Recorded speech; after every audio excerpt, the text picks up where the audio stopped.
go ahead and start. Sharon is on her way. So I'd like to go around with introductions. You can go ahead and start if you like, who you are. Mm-hmm. I'm Jan Nelson. I'm with Heart Springs Community Healing Center here in Fargo.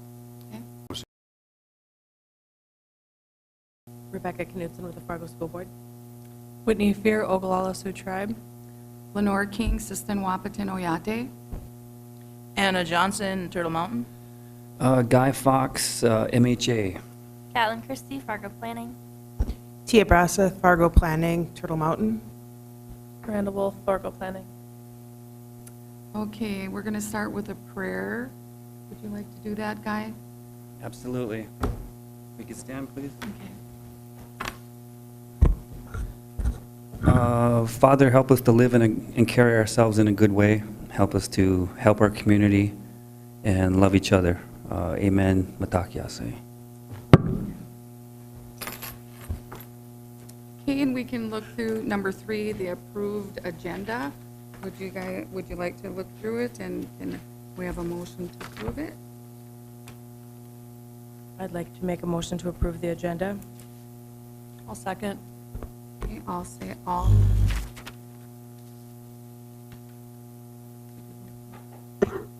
Fox, Aye.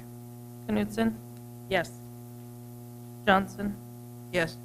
Strand, Yes. Fear, Yes. King. Yes. Okay, then we could go to 4 and approve the minutes from Thursday, December 6th.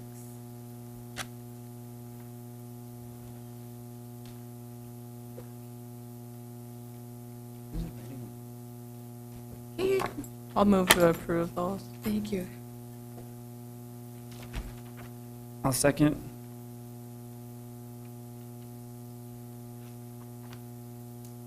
Fear, Yes. Fox, Yes. King, Yes, Knudsen, Yes. Strand, Yes. Johnson, Yes. Whitefair. Yes. Thank you for writing the minutes, by the way. I've done that job. Great. Excuse me, my apologies for being late. Number 5, public comment. Citizens to be heard. Can I ask, is there someone for this? No? for Ellen? Okay, I think Ellen wants to. For public, this one? Or I don't know. Yes, you may come up right here, sit at the table.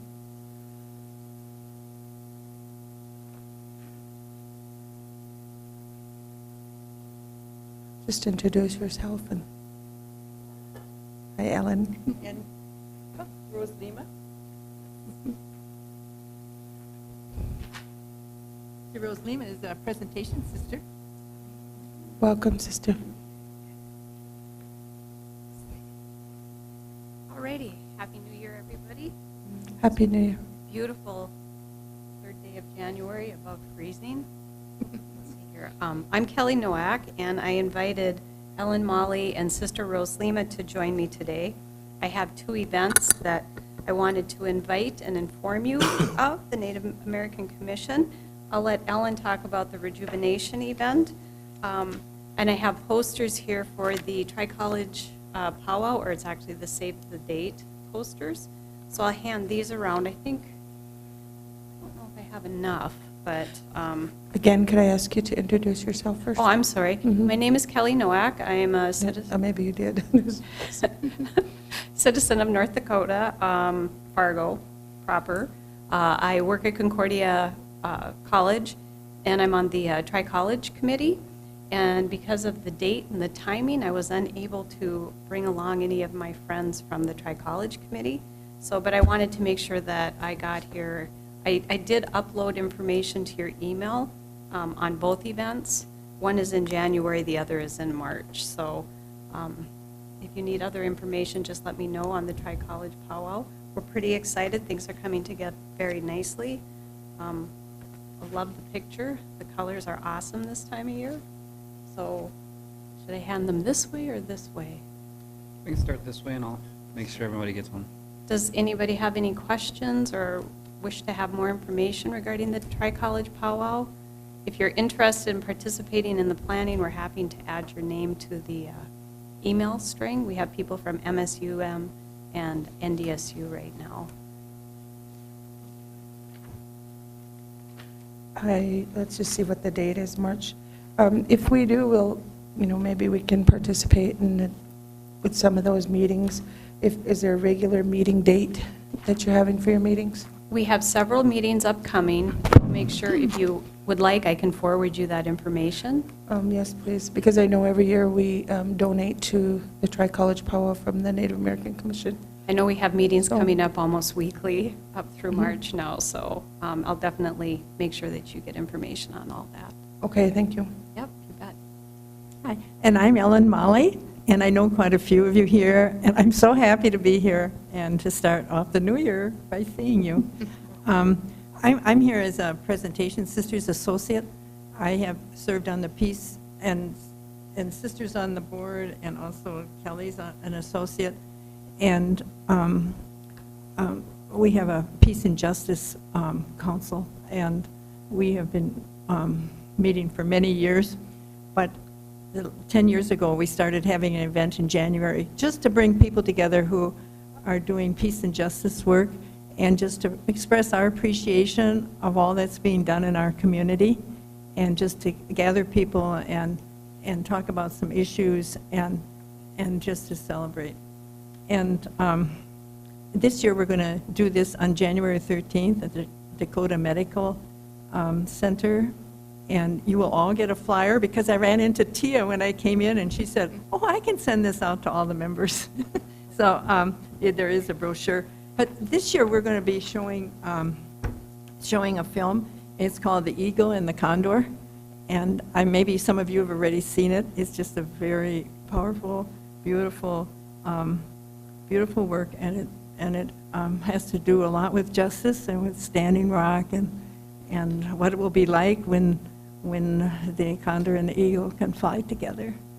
And we just would love to invite you to come and join us on the afternoon of January 13th, 1:30 to 4. There isn't a charge.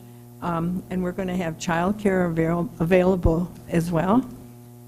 And Sean, he's back here, is a videographer who has been very active and very supportive and helpful with this event. And so we just thought it would be nice to let you know about it, and hope you can attend and let others, if you think they'd be interested. And we'll be starting off the event with Willard saying a prayer, and it'll be very special, I think. Oh, she already did this. Good. If you haven't seen The Eagle and the Condor, it takes place after the fact, after the DAPL protest, interviewing people who participated. And for me, watching it, it was very healing. And the movie wraps up with a healing message, so. It does. There are parts of it that are very, I found very painful, because I had a privilege of being there 4 different times. But it's all very factual and true. And hopefully we'll just keep working to make this world a better place. Does anyone have any questions? We'll start over here. Guy, if you have any questions. Thank you for coming today. No questions. Alrighty, and I did upload this document as well to email address. Go ahead, Anna. No, I don't have any questions. Thank you for coming, and this is really exciting, and I like the fact that you do have a rejuvenation event to gather people together. Thank you again. Yeah, I mean, last year was how everybody gets rejuvenated themselves in the midst of all the work that's being done. And that's what it's, to just come together. And so we'd be so happy to see you. Whitney, do you have any questions? No questions, but thank you for coming. Yep. Rebecca? No questions. Thank you for being here. John? Nothing at all. Okay. Well, thank you, ladies, very much. Thank you. Yes. Do you have anything, sister? Yes, I'm Go ahead. Sister Rosalima de Costa, Mhm. and I'm from India. I'm the first ever Indian sister in this community here in Fargo, the Presentation Sisters. I got transferred from India to the US province. So I'm also connected with the Justice and Peace, and I'm quite new over here. I'm just 4 years here, and it's taking me time to understand and to know about your country, beautiful country with beautiful people. And so I'm learning, and I'm very privileged to have come here to be with you. Thank you. Thank you. She's looking forward to her first powwow, so. Yeah, she was asking about what powwows were, and we were very happy to talk about it. Thank you, ladies. Thank very you much. all. Thank you.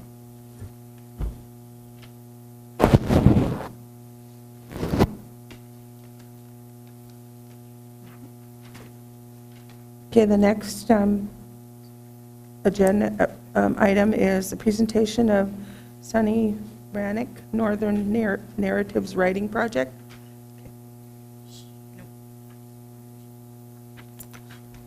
Oh, excuse me.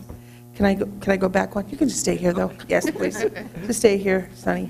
It's Jan Nelson from Heart Springs. I guess I skipped that. I apologize, Jan. Go ahead.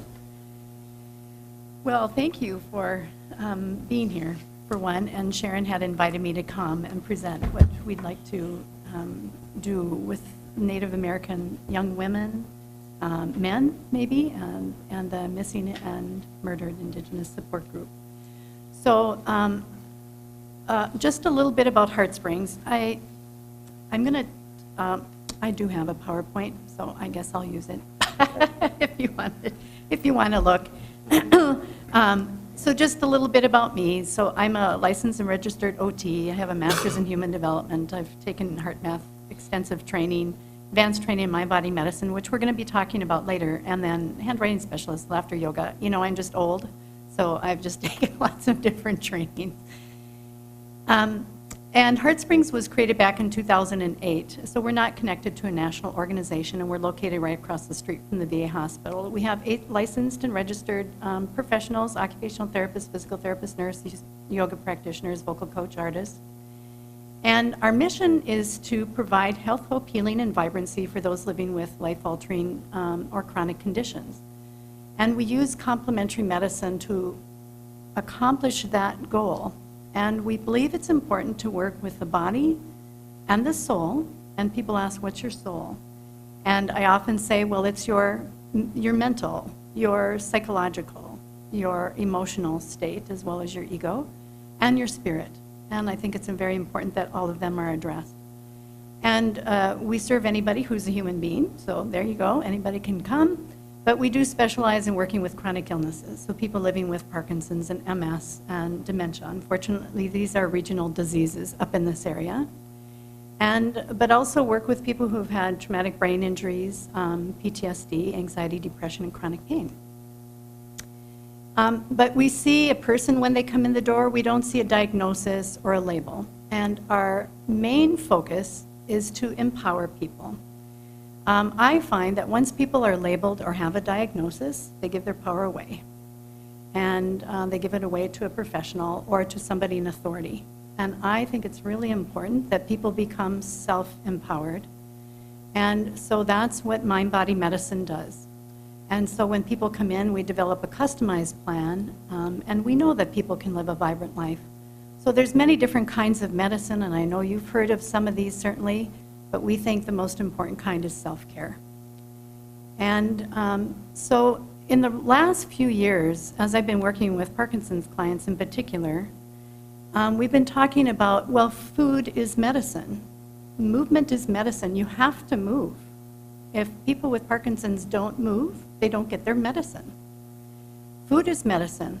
So I started creating a medicine wheel because I thought, really, all of this is medicine. We now know, through science, actually, that your beliefs can create changes in your cells. We know that attitudes can, your emotions, your thoughts, all of it can change. So when working with individuals, I think it's important that you look at the whole human being. We are not just a physical human being, but we have a soul and a spirit.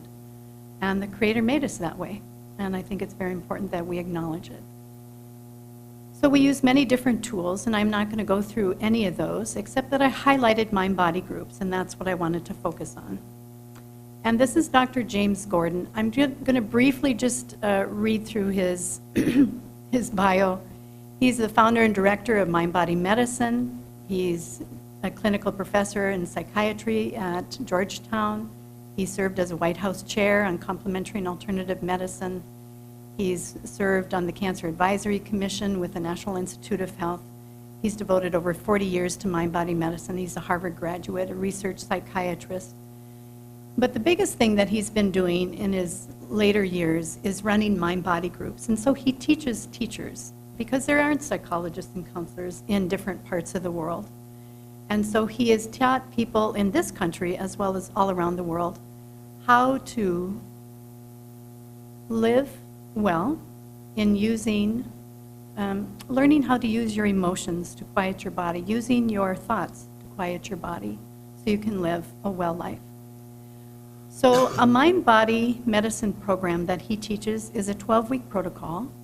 We meet for 2 hours every week, and we'd either begin or end a session with a meal, and Sharon and I were talking about that meals would be very important to provide. And of course, food is medicine, so it's an important part of the whole protocol. We would start at the end of January, beginning of February, if that fits. Sharon talked that she would really like to introduce and bring in Native culture. And so she said, I'd really like to sage and to say a prayer, and I'm going, thank you. That would be wonderful. And we usually start off with an opening meditation, a check-in. We do a didactic presentation, which I'll talk about just shortly. And then people get to actually experience what it is, and then they get to share about it. So most of this time is really spent in either experiencing or sharing about it. And then there's suggested homework, and then there's a closing meditation. So these are the tools that they're taught: biofeedback, relaxation, guided imagery, meditation, drawing, breathing exercises, movement. And these are all looked at as to how do we access different parts of ourselves. And the spirituality that is on there doesn't mean my spirituality, it means their spirituality, what is particular to them. And so my job as a facilitator is just to facilitate. That's all I do. I don't try and fix problems, I don't give them solutions. It's about them developing insights themselves. And we teach the technique, we let them experience it. We help them discover the connection between how your mind affects your body and your body affects your mind. And there's a shared vulnerability in the group. So I become just as vulnerable as they do because I share from my life and I'm vulnerable. So there's not a top-down approach in this, which is very atypical of lots of groups. But this is about a shared vulnerability as human beings. And that's the information about that. Do you have any questions about the mind-body group that we're looking to bring?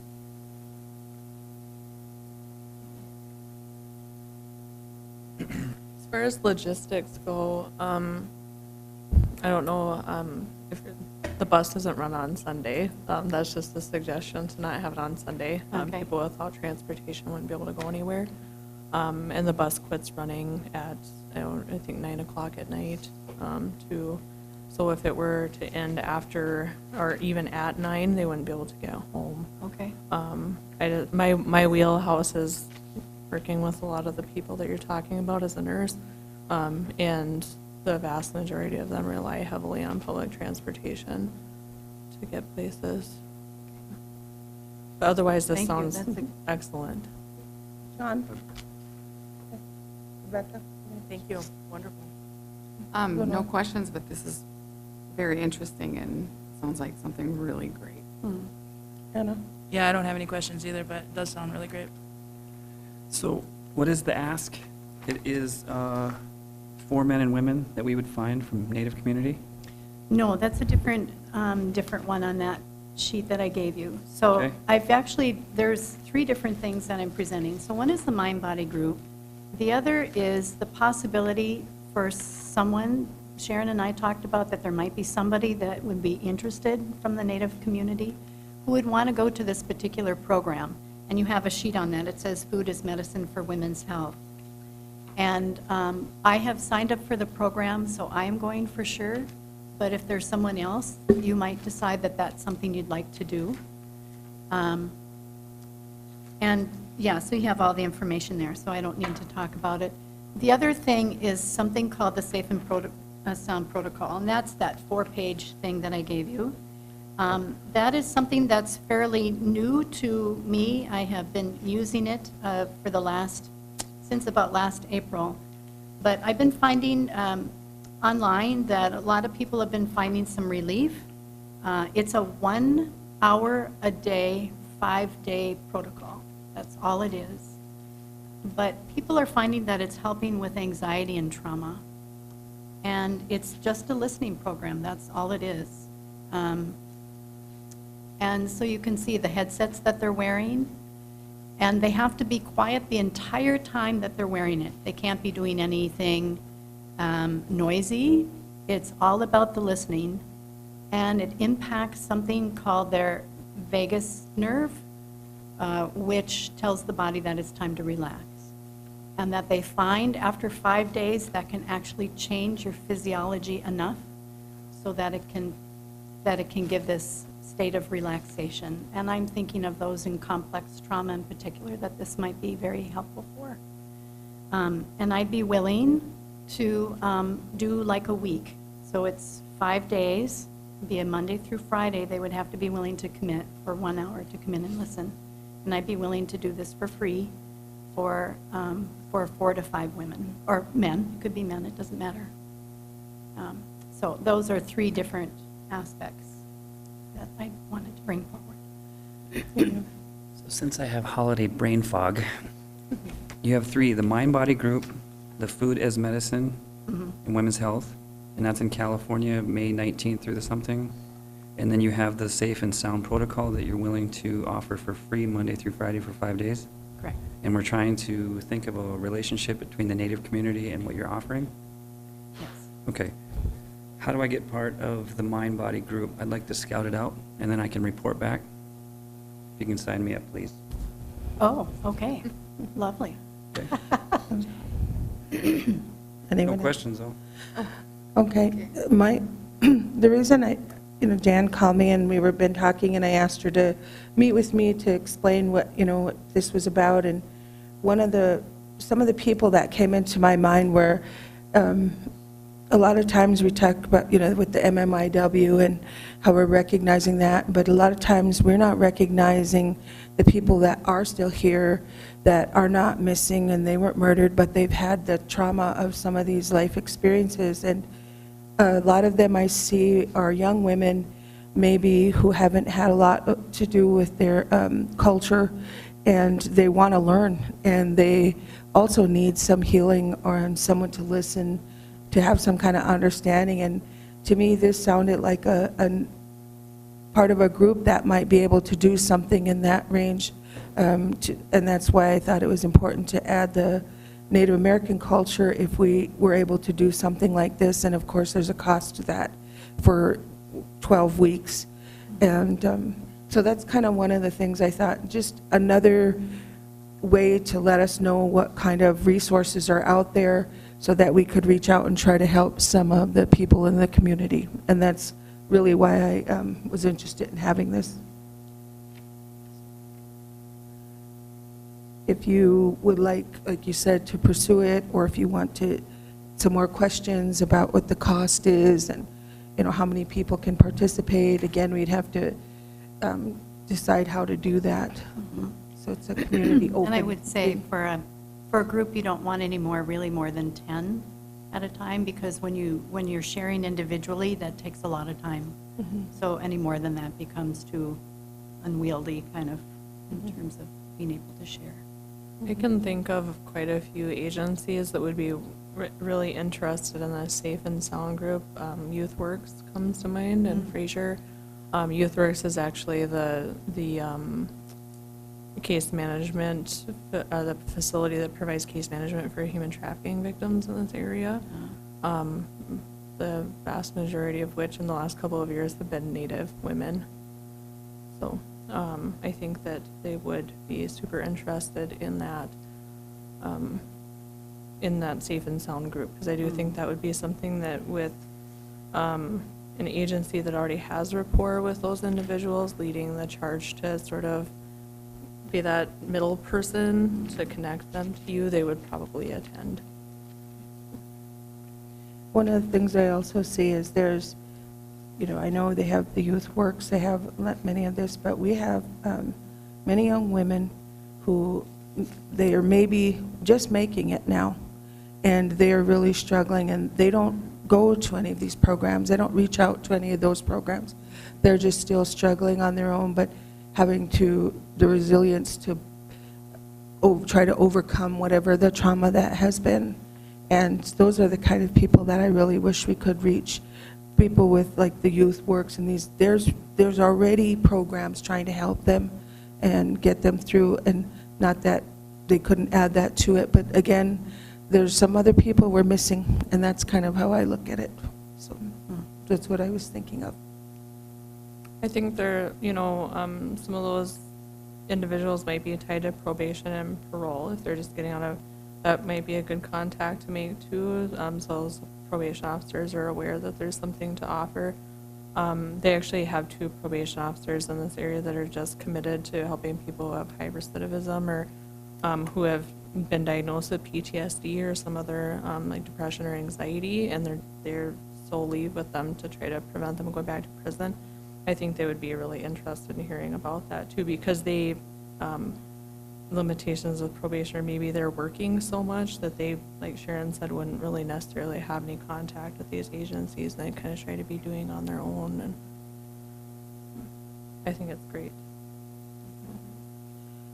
So, not maybe right at this moment, but I think if I could ask you,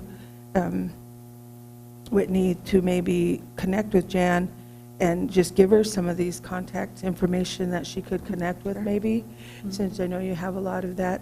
And then I'm willing to, I don't know, Guy, if you're willing to kind of get together and see if there's some way we can utilize your services for a group and see how that goes. But for certain, the safe and sound, to try and do that as well, since that's something that's free to the people, and could see how we could, get groups of people to do that. Excuse me.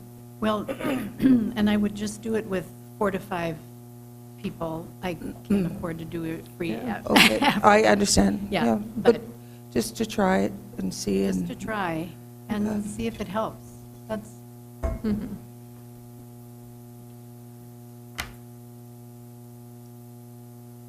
If there's no other questions, then thank you very much. And then we'll keep in contact, and then Whitney would contact you and maybe give you some of those options you could connect with. Great.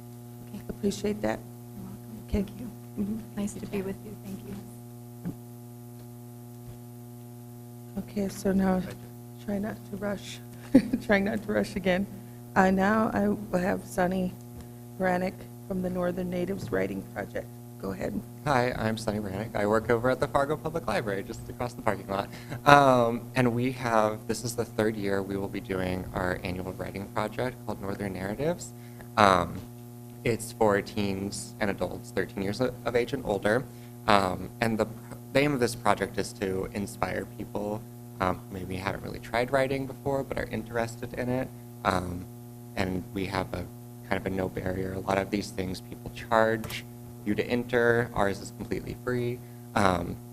So the whole idea of the project is just to help people out who are getting started, and really to save that work as a community heirloom. And we at the library appreciate the community as a very big word. So in light of that, we want to make sure that everyone in the community knows about it. So we're seeking your assistance in getting the word out about the project, to make sure that the stories and essays that are submitted to Northern Narratives are authentic and relevant to your community. So I did bring a couple of copies of the book so that you can browse those. Pass this around. So selected submissions will be, obviously they'll be printed, and we will put them not only in the circulating nonfiction collection, but in the North Dakota collection, which will stay there indefinitely. So we started accepting submissions a month early this year. We started accepting them on December 3rd, and it goes till March 4th, the day after the conclusion of the winter reading project. And then, yeah, the selected materials will be published in late spring. We do request that all submissions be original, unpublished elsewhere, proofread, and edited. But given that we do have 4 open writing sessions where people can come in and get whatever help they needed. In years past, it's been needing somebody to proofread, or we've realized that a lot of this is a tech literacy program that this has turned into, so teaching people how to use Word documents, teaching people how to save things in the cloud, that kind of thing. But it is open to anyone currently living in North Dakota or the Lake Agassiz Regional Library System that we have a reciprocity agreement with. So if you're not unfamiliar with that, that would be Becker County, Clay County, Clearwater, Mahnomen, Norman, Polk, and Wilkin over in Minnesota. That's it. I can send you guys a link because at the library we get a little overzealous, so there's not just one handout, there's 2 handouts, a template, and a link to the programs, and then another link to the submission form. So I can send that out to you guys if you're interested. Okay. John, do you have any questions? Rebecca? No questions, but thank you so much for coming, Sunny. Yep. No questions, but yes, thank you for coming Thank you and for sharing having this me. with us. Yeah, no questions, but thanks for coming, yeah. Thank you.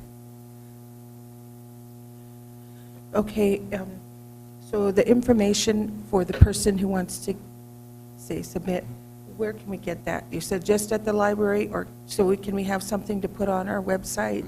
It is online, but I'll send you the link, and then I'll also send you PDFs of the 2 posters that we have. One is just for the project overall, and the other one is for the 4 writing sessions that we have. It's not recommended, or it is recommended that you come, just so that we can help clear up any kinks or small little errors. But it's not required. If people can't get to it, that's not a problem. And we're also willing to help people via email on that. Okay, so if I can have you give that information to Catlin, you can get that from Sunny, so that we know. It sounds like really good, and you said there's no specific subject, it's just whatever you want to write about. Whatever you want to write about. We've thought about doing themes, but we found that might just put a hamper on anything that's currently going on that people want to talk about. So it's whatever people want to write about, anything goes. Okay. Well, thank you so much for coming. Really appreciate it, and I'm glad to see that, that creativity for people, because we all know there's a lot of people can write. They have little stories, and they've just never put them out there. So hopefully this opportunity people can take and do that if they would like to. So thank you so much, Sunny. Thank you for having me today. All right,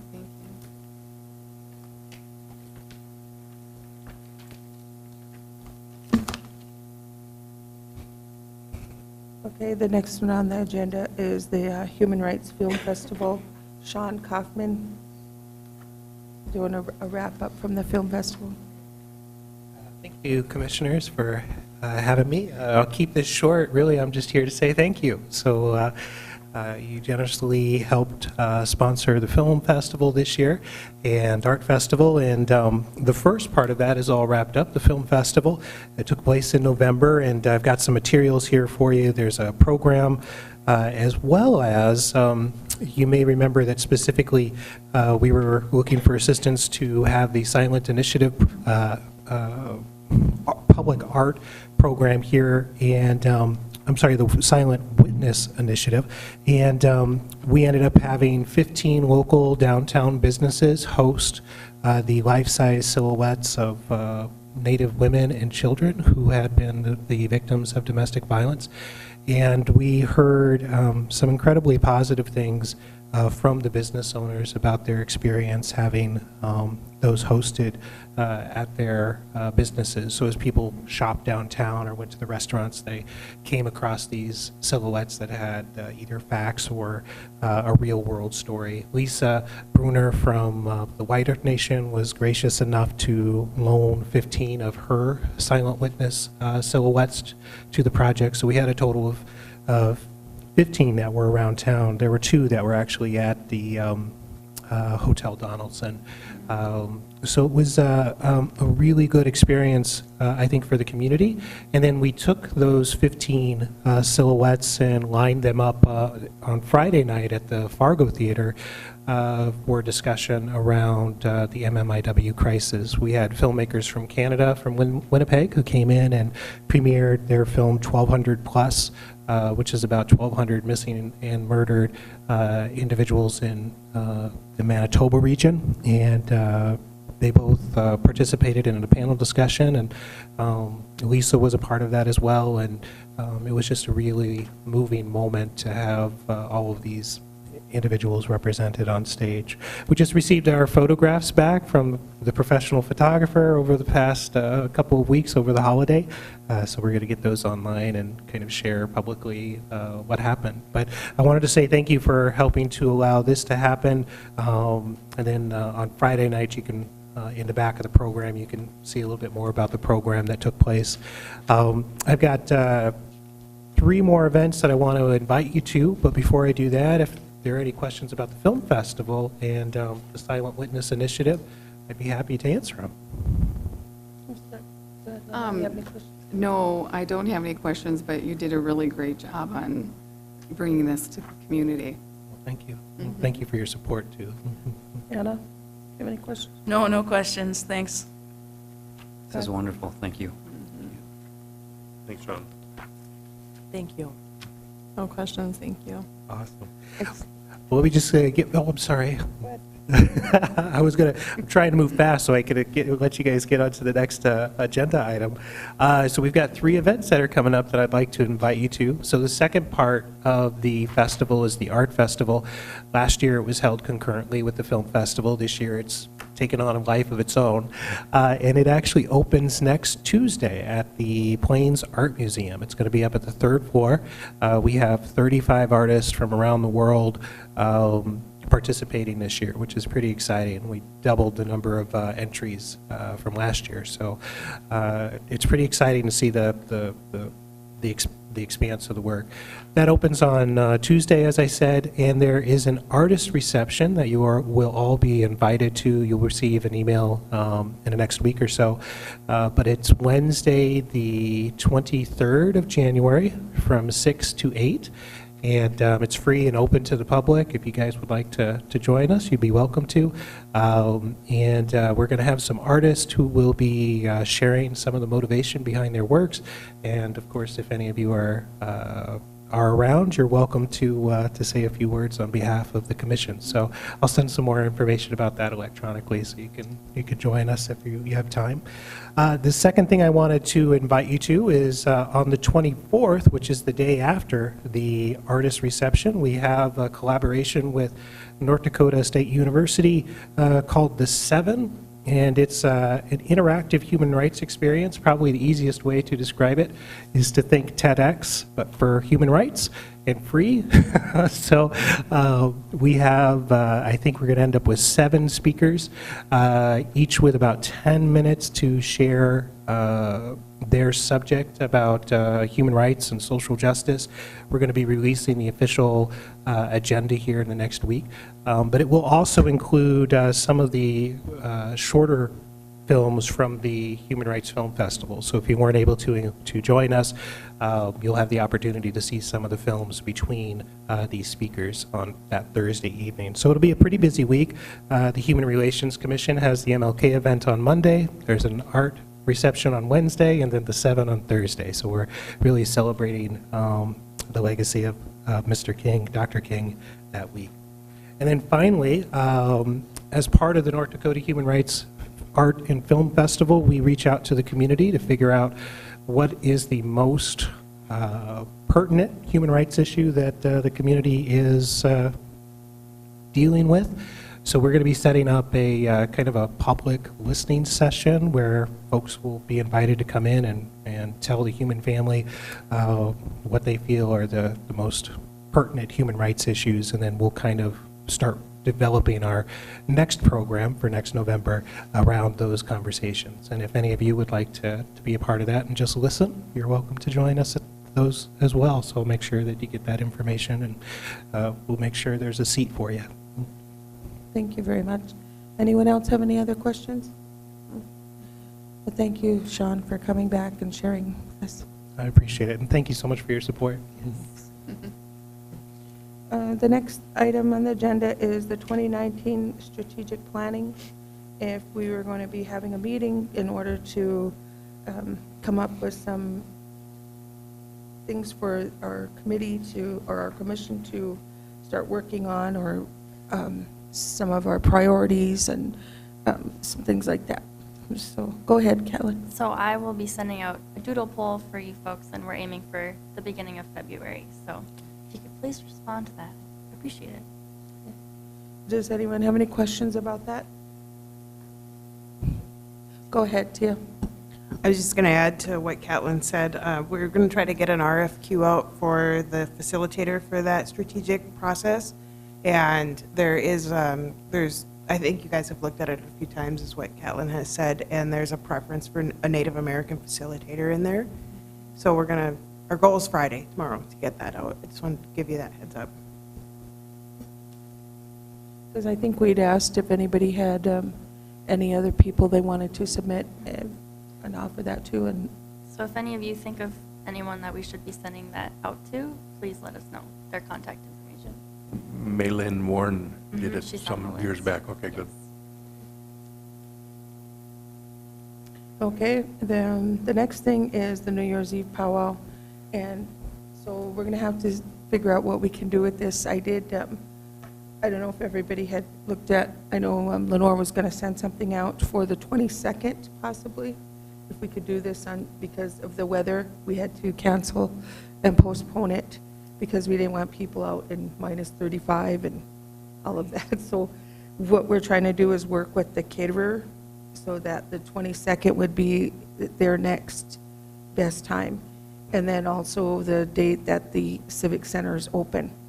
So that was one date, and then the other one was the 30th or the 31st of January as well. So, Those dates have all changed now. So okay, go ahead. I Go ahead, I No, sent that's all an right. email to everybody. I talked to Colleen, who's in charge of this at the Civic Center. And so she does have Friday, January 11th, and Saturday, January 12th open. And now the 22nd is not open again. So that's the soonest. So it seems like things really change fast there. So I would say, Guy, did you get a hold of Mike maybe on the? Yeah, January 12th would be a good day. Okay. We could have grand entries at 1 o'clock and 7 o'clock, and then we wouldn't have to go too late. We could treat it as a normal one-day powwow. I would recommend having Mickey Hodges MC the powwow. He's from White Earth. We could have 2 invited drums, Standing Horse and Dakota Nation. And then Buffalo River with Mike Gabbard would be arena director and host drum. So then we'd have those bases covered. We would have to kind of play it by ear on veterans and flags and having a proper grand entry. I know that our caterer is in Frisco now, but we could send a text and find out if the 12th will work. And if not, we can think of a plan B. Because I know he has the food. It's just maybe he cooks it and we cook it. There's options there. I would recommend in the future, let's all talk more as a commission.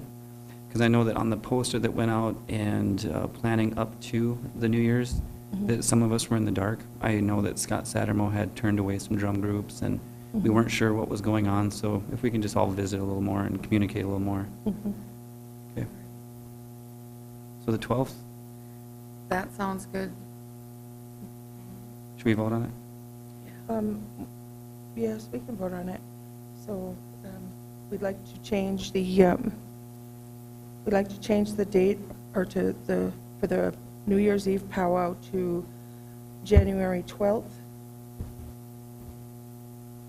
And basically, that's all you have to do is change it to the 12th, and then the time change, we'll make sure about that. All those are, can you please call the roll if you're in favor of that? Yeah, I would move to change the New Year's powwow date to January 12th, grand entries at 1 and 7. I'll second that. Johnson? Yes. Fox? Yes. King? Yes. Knutson? Yes. Spear? Yes. Strand? Yes. White Bear? Yes, and I'd like a little bit more discussion about that right now, and one of the things is the communication. I know that I've worked very hard on trying to communicate with people for this entire time. I tried to put this out early so that we could do that, and I just get no feedback whatsoever, and that's why sometimes when I just say, okay, this time is almost up, we got to get this, like you said, things move fast, I just make that decision because I don't want to either lose our spot or something has to be done. So yes, we do need more communication, and I would ask that from all the commissioners at this time. Again, we talked about attendance and, being involved, and sometimes I reach out, no one answers me back because I'm trying to make a split decision or trying to make a decision quickly. So yes, I agree with you, Guy, that we do need more communication. And I talked to Scott, and he told me there was 3 drums that he wanted to come, and I said, yes, they're welcome. And in fact, I was trying to talk with Catlin to make sure that we'd have enough money for at least 5 drums, knowing that there was 3 there, and Mike's drum, and then whoever else. So for me, I was really trying to keep some of this stuff going, the planning, but I had no one say, okay, there was supposed to be somebody planning food, but that wasn't happening, so I just did it. And then the decorations, whoever wanted to do that, I don't know if those things were ever done, because if we would have had this on that day, would we have had our things? And I did also ask about, we talk about who's going to have the money ready and how we do that. And a couple of times, they'll put that on you and your company, and I don't agree with that. I always say, we need to talk to him first. We need to ask that first. I'm not going to do that to you and just say, oh yeah, well, Guy will have the money there. That's not the way I think it should go. So those are some of the things that we need to get ahead of, because we know we need that money ahead of time, but we need to figure it out. And so we all need to be participating in that. So I appreciate that you said that too. Yeah, Thank you. and I've learned especially on like the marathon, there are certain chairs that run it all the way through on a given year, and then they can be, I don't know if we thinking about business-wise, documenting process systems, or we could write down steps so that new commissioners know what to do if they are in charge of the marathon or a powwow. And we learned all the tidbits last year on making sure that we have guests and guest rooms and proper announcer. And there's a lot of the planning that people don't know about. And I'm not sure that was ever discussed, but I know that we could have started that October 1st, had it buttoned up by November's meeting, and then December we wouldn't have had any work to do. There would be no late communication, there'd be no. So I would recommend for next year we get that committee going by October 1st, and I can be in charge of that along with whoever. And I did have that in place. I did ask someone to head that up and get it started. Cool. And so I will tell you that that was done. That part of it was done. But I think the committee, there was no movement with that committee that actually agreed to do it. So that's how it went. I did try to do that. Okay, well, we're here now, and we'll Yep. kick butt. Okay. Thank you. Okay, the next thing on just go back to that for a little bit more discussion, is that I will get in contact with the food vendor and ask them about that date, but when I leave this meeting, and then I will also have the same committee get together and make sure that we have the decorations, we have whatever we're supposed to have, and get that going. And if we need to do something else with food, then I'll let them know, and we can try to get that going as well. So we still need to meet on it, the committee that was appointed to do that, so if we could decide on a date for that, I would appreciate that. The 12th will come quickly. Okay, now the next thing is public comment continued if needed, and I don't see any other public comments. So is there any other announcements? I just had one. January is Human Trafficking Awareness Month, and next Friday is Human Trafficking Awareness Day nationally. Just kind of, I guess, a request for the community to keep that in mind. I know, I don't know with the federal government shutdown if there'll be a national declaration again, but generally, people wear blue on January 11th to show support for victims and their families and ongoing efforts. Does anybody else have any questions about that? Would you guys like to do anything to bring awareness to that? And I just offer maybe, Whitney, if you have something you can suggest, maybe we can include that during the powwow just to bring some awareness to that. If you like, anything we could come up with. Sure, maybe. I mean, it's just to offer to get that out there if you need. Okay, then the staff report. Tia, do you guys have anything? Nope, no staff reports on our end. Catlin? No. Okay, thank you, ladies. And then, so that's the end of our meeting. The next meeting is February 7th, 2019, and the meeting is adjourned.